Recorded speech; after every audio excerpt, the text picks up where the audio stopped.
Morning. And welcome to this morning's press briefing of the Consumer Affairs Commission. My name is Donovan White. I'm the chairman of the board of directors for the CAC. Just before we get started, I just want to reassert the typical protocols for these types of meetings that we ask that everyone stay on mute until you're ready to ask a question. And if it's possible that you can also take off your video until you're ready to speak. That also helps us in terms of controlling bandwidth to make sure everybody can hear clearly and that the sound doesn't get choppy. First, let me, I suppose, apologize for the absence of Honorable Minister Audley Shaw, Minister of Industry, Commerce, Agriculture and Fisheries. Ably representing him this morning, of course, is the Minister of State, Honorable Floyd Green, in the Ministry of Industry, Commerce, Agriculture and Fisheries. Also with us this morning is Honorable Minister Favour Williams, Minister of Science, Energy and Technology. We have in the room here as well the Chief Executive Officer of the Consumer Affairs Commission, Mrs. Dulcie Allen. We have a number of other distinguished ladies and gentlemen on the Zoom call, as well as members of the media. Welcome all. This morning we're about to announce the details of the bad gas ex gratia disbursement. Some of you may remember this as a long-standing case dating back to as far as November 2015. It has been one of those long journey that the CAC has continued to champion for the benefit of our consumers that were affected by this incident from as far back as November 2015. I want to make particular mention of the Ministry of Science, Energy and Technology, represented, of course, by Minister Williams, and of course the work and guidance and assistance that we've had from Minister Green, from our parent ministry, because this has been a true work, difficult piece of work. I also want to take the time to mention the former chairman of the CAC, Mr. Kent Gammon, who under his chairmanship, the fight for finding a resolution for this matter started and has progressed since.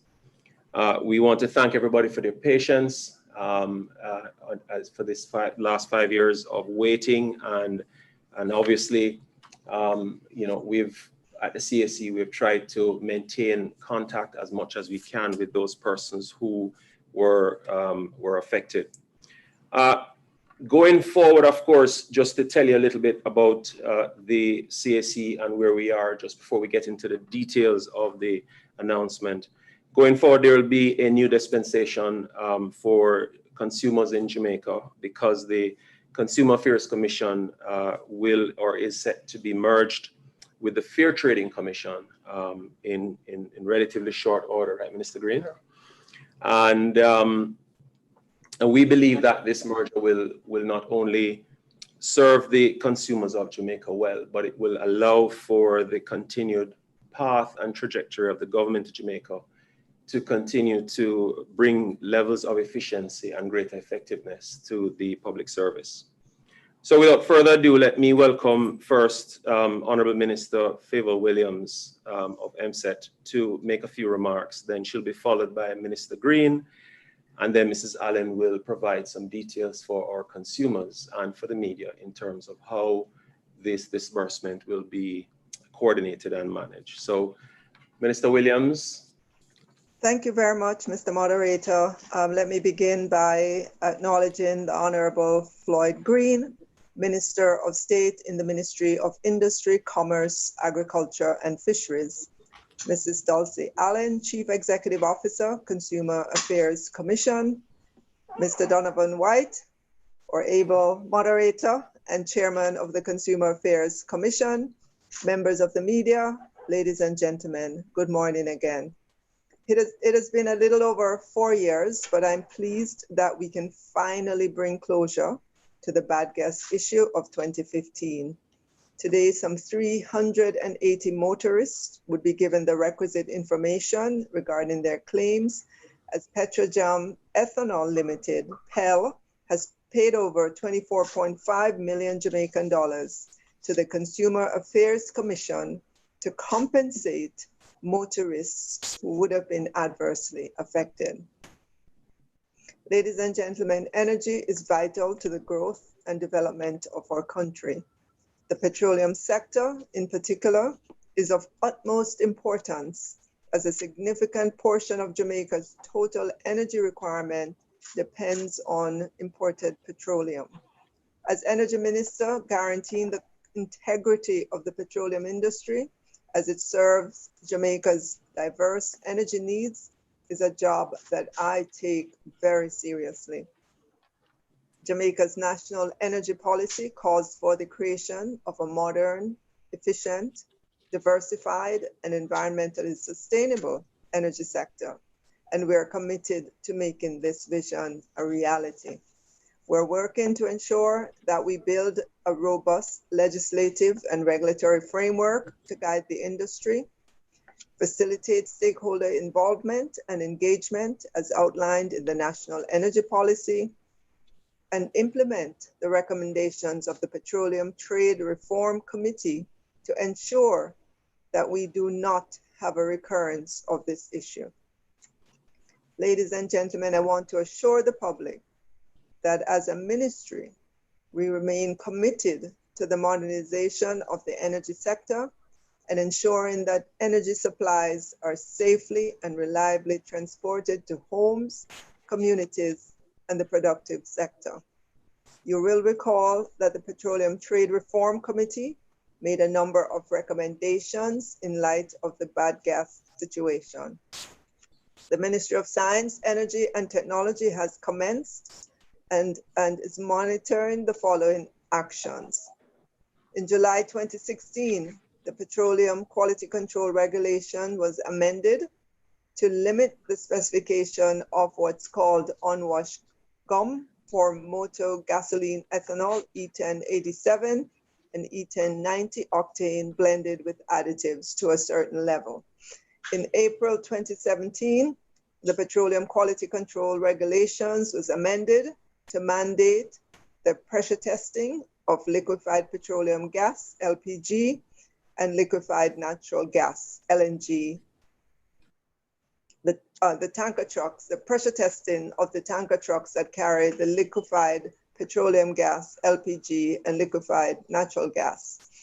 In August 2017, the Petroleum Quality Control Regulations was also amended to mandate the Bureau of Standards, the BSJ, to test and issue a certificate of quality before the following products are sold or distributed to the Jamaican market. And these include gasoline, automotive diesel oil, and ethanol. It should be noted that in 2019, the BSJ and the National Compliance Regulatory Authority, the NCRA, collected and tested a total 493 petroleum product samples and issued quality certificates for the same. Since the implementation of the testing complaint for substandard petrol have been reduced significantly. In August 2016, Cabinet gave approval for the following: the establishment of the Petroleum Inspectorate, establishment of a petroleum testing facility, review of standards and protocols for the petroleum industry. With respect to the Petroleum Inspectorate, the National Compliance Regulatory Authority, the NCRA, currently conducts the inspection of petroleum service stations and investigations of consumer complaints, while the BSJ conducts the testing of petroleum samples. The Bureau of Standards has upgraded its testing facilities and is able to conduct requisite testing of petroleum products imported into and produced in Jamaica. Review of standards and protocols for the petroleum industry. A book of petroleum codes was developed and approved by the Standards Council of the Bureau of Standards, Jamaica, in October of 2017. The code is being used under the regime of voluntary compliance, but this will become enforceable when the Petroleum Downstream Activities Bill becomes law. The bill is in draft form currently. I would like to thank the CAC, the Bureau of Standards Jamaica, members of the Petroleum Trade Reform Committee, management of Petrojam and Petrojam Ethanol Limited, members of the public and private sectors, business interests, stakeholders in the energy industry, staff of the ministry, most of all the motorists who have waited patiently over these 4.5 years. I want to thank everyone who would have contributed to this process. We believe that we have learned a great deal from this experience, and we can build an even stronger energy sector as a result. Thank you. Thank you, Minister Williams, for those comments. We'll now ask Minister Green to add his own set of comments on behalf of our parent ministry. Good. Thank you, Chairman White, Minister Favour Williams, our Minister of Science, Energy and Technology, and of course, Mrs. Dulcie Allen, our Chief Executive Officer of the Consumer Affairs Commission. Today is a good day. You know, in any well-functioning democracy, each actor has to play their role for the democracy to function. The Ministry of Science, Energy and Technology has a role in overseeing the petroleum industry. As you would have just heard, entities such as the BSJ, NCRA have their own roles in relation to quality control. And the Consumer Affairs Commission has a very critical role in the society. And that role is to protect the right of the consumer. Our consumers have rights, and those rights must be protected. And the Consumer Affairs Commission has been doing an extremely good job thus far over the years in protecting the rights of our consumers. In fact, last year, the Consumer Affairs Commission was able to secure $24.5 million in compensation for consumers who have been wronged. And over the last 3 years, the Consumer Affairs Commission has been able to secure over $70 million in compensation for our consumers. In fact, we have an 85% complaint resolution ratio. So 85% of the complaints that we get at the CAC are resolved in favor of the consumer. So we are very proud at MICAF of the Consumer Affairs Commission. And we want to commend the board, we want to commend the staff for all the hard work they do. And I think if you are looking for one area, one issue that is a testament to the hard work of the Consumer Affairs Commission, the bad gas saga would be that issue. As you would have heard, and as we are all very familiar, from 2015, consumers complained bitterly about gas that they said were affecting their motor vehicles. In fact, the Consumer Affairs Commission was flooded with calls and reports, media houses, even our own Prime Minister wasn't spared the impact of the bad gas at that time. But having recognized that a number of consumers had legitimate complaints, the Consumer Affairs Commission set out to ensure that resolution and reprieve would be brought to our consumers. And it has taken 5 years. It has been a significant journey. In fact, the Consumer Affairs Commission had to take in the reports, and people had to follow up their calls with actual reports that were investigated, and the CEO will go into some of that. And from where we sit at MICA, once the Consumer Affairs Commission indicated that these are legitimate complaints, and once, based on the investigations that were done at the Ministry of Energy, we could say that something did go wrong. While it was very difficult to pinpoint where along the journey something went wrong. We knew that once something went wrong, our consumers would have to get resolution. And as such, MICAF has been in a series of negotiations over the years, from our sister ministry in energy to our marketing companies, to try and ensure that the consumers are given some reprieve. So for us here at MICAF, this is a victory for the consumers. 380 of them have verified complaints and will be getting the resolution that they have been waiting for. So I say to our consumers that this sends a much bigger signal than just for those 380 who are to be compensated in relation to bad gas. This says that consumers, your rights are valid and they can and will be acted upon. So I say to consumers, make your reports. There are a number of people who complained and talked, some on the media, some in social media, but they never took the additional step to make a report with the CAC. Unless we get those reports, we cannot act upon your claims. So when you go out as a consumer and you believe that you are wrong, that your rights have been breached, please, I say to you, make a report to the Consumer Affairs Commission because it will be acted upon. Also, I say to our vendors or stores or retail sector, our consumers have rights. And the Consumer Affairs Commission will protect those rights. No matter if it takes 4 years, we will get it done. We are looking to strengthen the Consumer Affairs Commission where we sit at MICAF.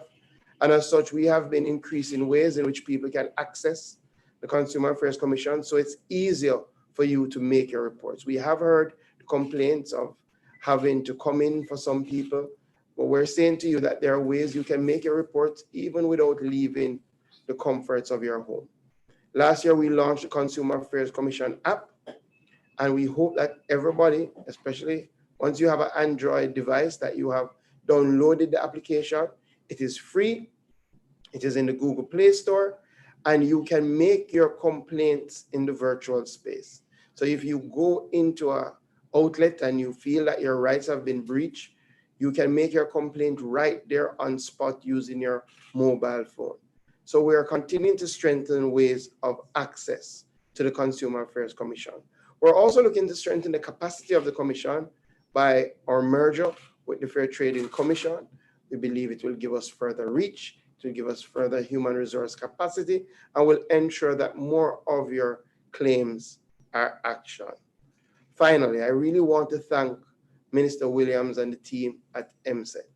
As I indicated, this has been a long journey for us at the Consumer Affairs Commission and for MICAF, and we believe Minister Williams came in, saw the challenges that were being faced, recognized that some reprieve had to come to the consumer. It was a commitment that the government had made, and we have been able now to bring that resolution. So this ex gratia payment will go to our consumers and will bring an end to the bad gas saga of 2015. And as you have heard, we continue to work to ensure that there is no recurrence of this very sad debacle. Thank you, everybody. Thank you, Minister. Now, I'm sure the persons who have joined us on the Zoom call, including the media, are anxiously waiting details on the disbursement procedure that the CAC will put in place to handle this matter to its logical conclusion. And so I invite our very able CEO. I must tell our persons out in cyberspace that our CEO is one of the most hardworking public servant I've met. I've had the privilege of working with her now for the last 4 years or so, no, last 2.5 years or so. And I must tell you, I'm very proud of the work that she and her team does at the CAC. So, Mrs. Allen, without further ado, I think you are the most important person on the floor now. Yeah. Thank you very much, Chairman White. the Honorable Favour Williams, Minister of Science, Energy and Technology, Honorable Floyd Green, Minister of State in the Ministry of Industry, Commerce, Agriculture and Fisheries, members of our Board of Directors, heads of agencies that have joined us this morning. I want to mention especially the Bureau of Standards and the National Compliance and Regulatory Authority. I want to mention also the President of the JGRA, Mr. Gregory Chung. Thanks for joining us. Other distinguished ladies and gentlemen, the hardworking team of the Consumer Affairs Commission. Good morning, all. And I want to mention especially the members of the media. Today, as other persons, the minister and our chairman have mentioned, is a great day for us here in Jamaica as consumers, and in particular, the Consumer Affairs Commission. As you would have heard, it has been a long journey. I really don't need to go over all the details, but certainly we are very happy that consumers would have taken their rights very seriously. They would have been wronged and they would have provided the requisite information so that the Consumer Affairs Commission can do its work in terms of protecting the rights of consumers. As you would have known, this is not really a settlement per se, because based on the reports that were given by the Petroleum Trade Reform Committee, there was no one entity or person that was made culpable as a result of the experience that we had in late 2015, 2016. But we knew from then that something went wrong. And as consumers, we believed that consumers ought to have received some level of redress for what went wrong with their motor vehicles. So even though there was no one culpable, we continue to pursue the marketing companies, the retailers, the government. And I'm very, very pleased today that through the collaboration of the different ministries, MICAF, MSET, and for the hard work that the team, the Consumer Affairs Commission team, I really want to applaud the team, the entire team of the CAC, but in particular the complaints department, Mrs. Tracy and her team. Really want to thank you for your perseverance. And we really want to thank those consumers who keep calling us almost daily for some persons, to ask what is happening. So we want to thank MSET very, very much for having stepped in through the Petrojam Ethanol, and they have awarded this amount of money to us so we can bring closure to this long-standing issue. I have some instructions here, or in terms of how we will proceed. We received 423 complaints. And we know this wasn't all complaints that persons had, but persons who actually remitted a claim to the CAC, submitted a claim to the CAC.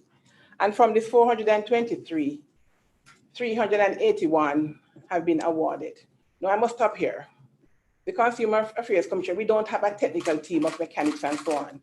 So what we did, we put together a technical team which was spearheaded by the Island Traffic Authority, and they formed a team and they actually assessed the claims for us.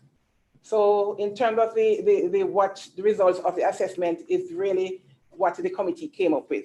So from the 423 claims, 381 were awarded, well, approved for payment. From this 381, 287 would have received full payment, yes, and 94 partial payment. Because when the assessment was done, based on what was presented, and a decision was taken that some of the claims that were made, really based on the opinion of the committee, they really were not consistent with what would have happened with bad gas. So we had some shaving off in some areas, and we had some non-approval in some areas. So we have about 42 or so persons who would have submitted a claim who would not be afforded any form of compensation or any form of redress. Bearing in mind, again, it's an ex gratia payment. I keep reminding you, it is not a settlement per se. It really is an extra payment. So we are asking consumers just to help us to continue to help you. We all know we are in the COVID-19 period, and our offices at the Consumer Affairs Commission, they are quite small, both the head office in Kingston and the regional offices in Montego Bay and Mandeville. So we'll have to manage very well the flow of persons coming into the office. We really don't want you to be standing up outside in the sun. So what we'll be doing, we'll be calling, we have actually started calling already. We'll be calling each person who had submitted a claim, and we're going to be telling you what the result of the claim was.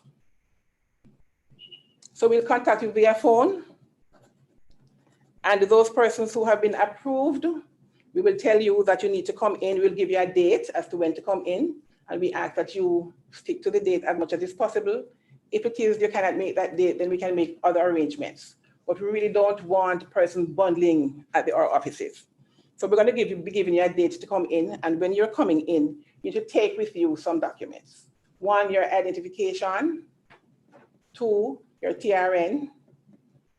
And we will be asking you to sign an indemnity form. Now, this indemnity form discharges the Consumer Affairs Commission or Petrojam Ethanol of any further claims or liabilities concerning this particular issue. So once you have agreed to what we are going to be paying you, then you're going to be signing that form, and then we will proceed to ensure that you get whatever it is that you had claimed. This will be done electronically. So we ask that persons, along with the information that you're going to be taking in, you need to take along your banking information. Where did you want the money to go? And once we have all of that, very soon, within 2 weeks, you should receive your payment. We will be making payments on Mondays, Wednesdays, and Fridays. So it depends on when you come to the office.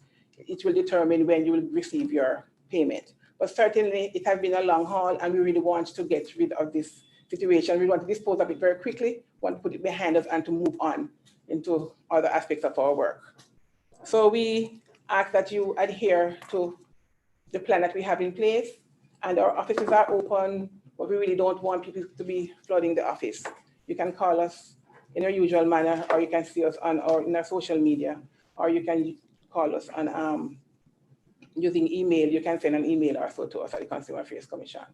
So with that, I just want to thank you all. Thank you for your patience, and thank all those persons who contributed towards us being where we are today in terms of having, I really feel good, to be honest with you. I really feel good on behalf of the consumers, on behalf of the Consumer Affairs Commission. And I really, again, want to thank our board for their persistence, thank the staff for the persistence, and the consumers themselves for the persistence. And I want to thank the government who so graciously have afforded this privilege this morning. So thank you all, and we look forward to continue to serve our consumers. You know, we encourage, as Minister did earlier, when you have a challenge, don't just relax and say, boy, I just can't bother, or nothing will come of it. Do what you have to do, take the necessary steps, and then allow the Consumer Affairs Commission to assist you where you're not getting through any at all. So we look forward to continue serving the CAC. We look forward to continue protecting your rights as consumers. And we just ask that you just continue to work with us. Help us to help you. Thank you very much. Thank you, Mrs. Allen. Very clear there. Just before we go to questions for persons who may want more further clarification, let me just quickly summarize the process for our consumers who are out there listening and want to know what are the steps. There are 4 clear steps that Mrs. Allen has outlined. Step 1, the CAC will make contact with the 381 persons who have been awarded a settlement. During that call, they will schedule with you an appointment date for you to come to the CAC for a meeting with one of our complaints officers. You are to take with you to that appointment an identification, preferably a government approved ID, which is a driver's license or a voter's ID or a passport. You are to ensure that you carry your TRN number, your banking information, that where you want the monies to be sent, and you'll be required before that, during that meeting, to sign an indemnity form releasing the CAC, the Petrojam Ethanol Company, from any further claims on this particular matter. The funds will be wire transferred to you, so you will not receive the payment at the appointment. And wire transfers will be done on Mondays, Wednesdays, and Fridays. I hope I have put it all in 2 sentences, and it's clear as mud. Now, if there are persons on the call who would like to ask questions, you will moderate the questions for us, my dear. Sure. Thank you very so much. We will take the first question. Arthur Hall, Observer. Okay, Arthur Hall from the Observer. Good morning, Mr. White. Good morning, Miss Allen. Just a quick check. Is there a cap on what each motorist will be compensated? Is there, or will you just be compensated for the exact amount of the damage that you have claimed? Okay, it depends on the value of the claim that you would have made and the assessment that was done.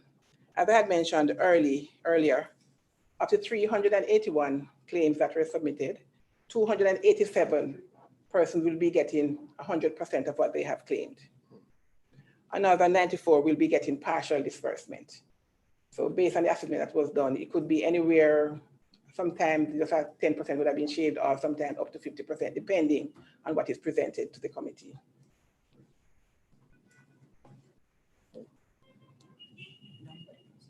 Okay. There's no other questions. Mr. Hall, I hope we have answered your question. Yeah, generally, I really wanted to see if Mrs. Allen was going to give me a dollar figure as to the low end of what somebody will get. As you can well imagine, the claims vary. Yeah. And so to hazard that kind of information, I don't think would be do justice to the process. Yeah. I think we have to respect that all claims were properly and thoroughly examined by the assessors and by the committee which reviewed them. And so the amounts are going to be based upon those assessments. So it'll be hard for us to say it's a low of or a high of when you don't have a full context of what was the actual claim amount. Okay. Any other questions?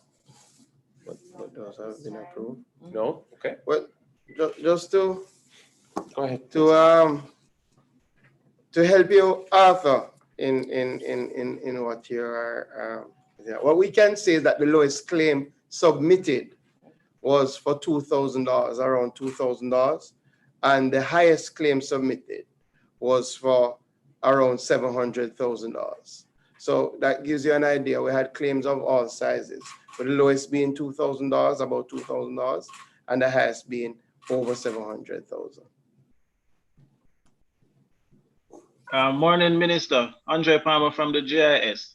Just wanted to know, when would do you guys have a date when you plan to wrap up the payment period? I don't know, Mr. Allen, but just to indicate, probably have to set a date in terms of wrapping up. We have already started, the CAC has already started contacting the persons. One of the good things is that we do have contact information for everybody, all the claims that would have been made, so they will be contacted, and we've started that process. So once they're contacted and they come in, we're not going to set a time in terms of wrapping up, but what we want is to ensure that once they're contacted and they come in, that it wouldn't take a week or two in terms of the person to get that payment. Right. In fact, we want to ensure that once they come in with all the information, then they would be paid on the next payment cycle. And as Mrs. Allen has indicated, we will be paying Monday, Wednesdays, and Fridays. So we've already started the process to contact. Now, clearly, it is 381 persons, right, in terms of those who have claims that have been approved, where we will have to monitor the amount of people that can come to the office each day. Correct. Right? And the staff complement, as you understand, We're still doing this in COVID times, but we're not waiting. So it will take us a little time, but we're all of us want to see it done in the quickest possible time. Yes.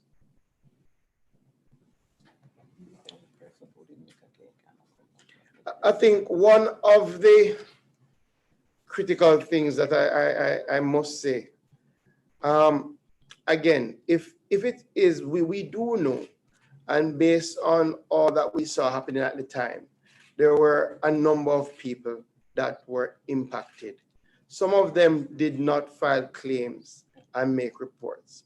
Unfortunately, now is not the time to do so. Correct. Right? That window has passed, and who will be treating with are only those who have already made claims and submitted documentation. As you have heard, it was a process that we went through. It wasn't just making a report. People had to submit documentations. We had a committee that did the evaluation and the assessments. So, you know, unfortunately, if you never made a report, you cannot now do so.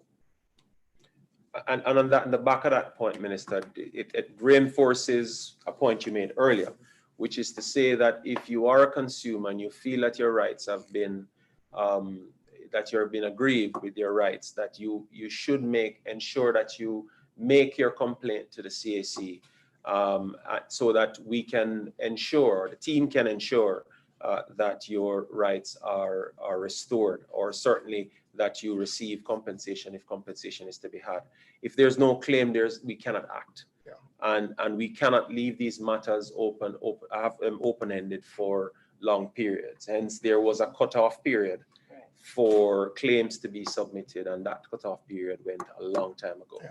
So it's unfortunate if there's anybody out there who felt that they were aggrieved but didn't make a claim. Yeah. Because here we are, having been facilitated by the government with a settlement for those persons who actually have claims. There's a question? Yes, Mr. Vernon Darby has raised it. Mr. Darby, please go ahead. Mr. Darby, by the way, is the director of the CAC. Welcome, sir.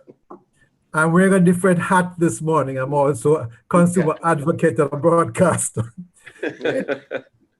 It seems to me that this could be a record year in terms of payments to consumers. I'd just like to know if I'm correct, because with this payment for the bad gas plus what has been received so far, the year's not ended, it seems to me that this could be a record year. I'd love the CEO to probably address that. Well, if we're speaking about the financial year, then certainly we are just at the beginning of the financial year. We have already collected, secured on behalf of aggrieved consumers just under $2 million. So with this $2 million plus 24.5, that we already passed what we collected last year, financial year. You know, so I would agree with you, Director Darby. The trajectory is the trajectory looks good, Sir Darby, and clearly, as CEO said, we would have surpassed what we did last year, right? But I think the bigger point, which people often miss, you know, oftentimes you hear about the complaints when things go wrong. Sometimes you don't hear about the resolution. And I think it's critical to note that even outside of this bad gas payment, as CEO has said, since the start of this financial year, which would have just started, we would have already secured $2 million in compensation for aggrieved consumers. And last year we secured $24 million in compensation for aggrieved consumers. So don't believe that when your rights are wrong, then you complain, that no resolution will come of it. You know, I know oftentimes people love to say in Jamaica, boy, you know, I just saw it go and nothing not gonna happen, man. No, this is not the case with the Consumer Affairs Commission. Make your complaints, they will act upon it, and where you're wrong, compensation is due, it will be done. Yes. No more questions? Well, if there are no other questions, all that's left for me to do is to thank each person who have attended for your time this morning. We want to thank our ministers, Minister Green, Minister Williams. We want to thank our partners in this, the Gasoline Retailers Association, Petrojam Ethanol as a agency of MSET for working along with us on this. But I want to say a very special thank you to the persons at the CAC who have continued to work diligently at this particular project. It has been a work that has borne fruit, and we want to thank you. I want to personally thank you for that. And finally, to my fellow directors of the CAC who make the effort every single month to sit with the organization and deliberate over issues. I also want to give my thanks to you and the support that you give me as chairman as well. So again, thanks for everyone for this morning, and we look forward to making this process as seamless as is possible so that we can be as quick as possible to ensuring that the consumers who have waited more than 4 years for their claims to be settled, that they can receive their funds finally in their bank account in very short order. And finally, I want to thank our media, and in particular our team from the GIS, who have been here since this morning, making this press conference work technically, and so far everything seemed to have gone flawlessly. Yeah. Thank you all so very much, and we look forward to having a fantastic Friday. Okay.